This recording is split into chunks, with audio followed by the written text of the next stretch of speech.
Hai, saya Muhammad Syahrullah Fatul Huda, peserta Latsar CPNS tahun 2026.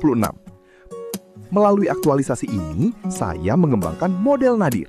Pembelajaran hidrografi bertransformasi menjadi analisis yang terstruktur, adaptif, dan berbasis komputasi. Pada tahap awal, saya melakukan identifikasi permasalahan dalam pembelajaran hidrografi, khususnya pada praktikum nadir.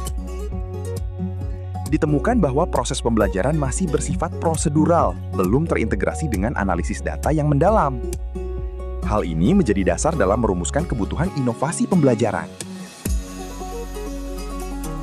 Selanjutnya, saya melakukan studi literatur dan merancang konsep model pembelajaran nadir.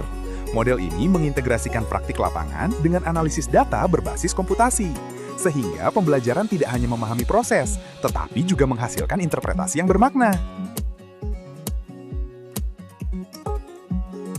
Pada tahap ini, saya mengembangkan modul pembelajaran nadir yang terstruktur dan sistematis. Modul disusun untuk memandu mahasiswa dari proses akuisisi hingga analisis data. Dengan pendekatan ini, pembelajaran menjadi lebih terarah, adaptif, dan berbasis pemahaman.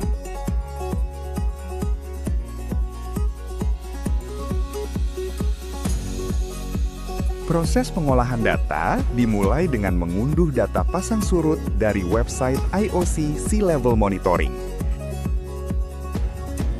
Data yang diperoleh kemudian dipindahkan ke Microsoft Excel untuk dilakukan pengecekan dan penyesuaian format.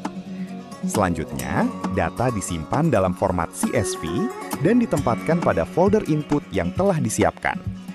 Setelah itu, program MATLAB dijalankan untuk melakukan proses prapemrosesan data secara otomatis. Hasil pengolahan ditampilkan dalam bentuk grafik plotting yang menunjukkan perubahan muka air laut.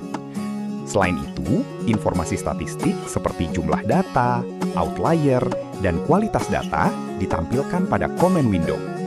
Seluruh hasil pengolahan kemudian disimpan dalam file .mat sebagai dataset terstruktur untuk analisis lanjutan.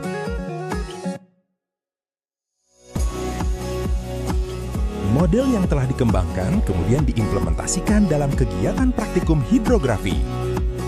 Mahasiswa tidak hanya melakukan pengukuran, tetapi juga mengolah dan menganalisis data secara langsung. Hal ini mendorong keterlibatan aktif dan peningkatan kemampuan analitis.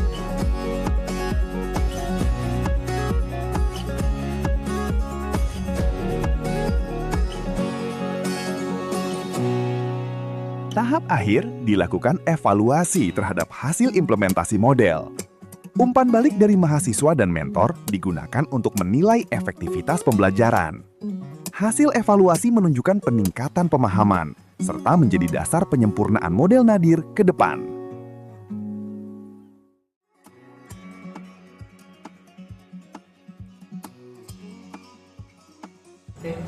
Modul praktikum survei hidrografi ini sudah disusun dengan baik oleh Saudara Syahrul, sistematis dan mudah diikuti. Alur kegiatan dari pengenalan data hingga analisis disajikan secara bertahap sehingga memudahkan mahasiswa untuk memahami prosesnya secara utuh. Modul ini juga diintegrasikan penggunaan seperti Excel, MATLAB sehingga mahasiswa dapat mengaplikasikan pemahaman secara langsung. Hal ini dapat menjadi nilai tambah karena mendukung pembelajaran yang aplikatif dan relevan dengan kebutuhan analisis data hidrografi. Secara keseluruhan, modul ini sangat layak digunakan sebagai panduan praktikum yang jelas, terstruktur, dan konsep.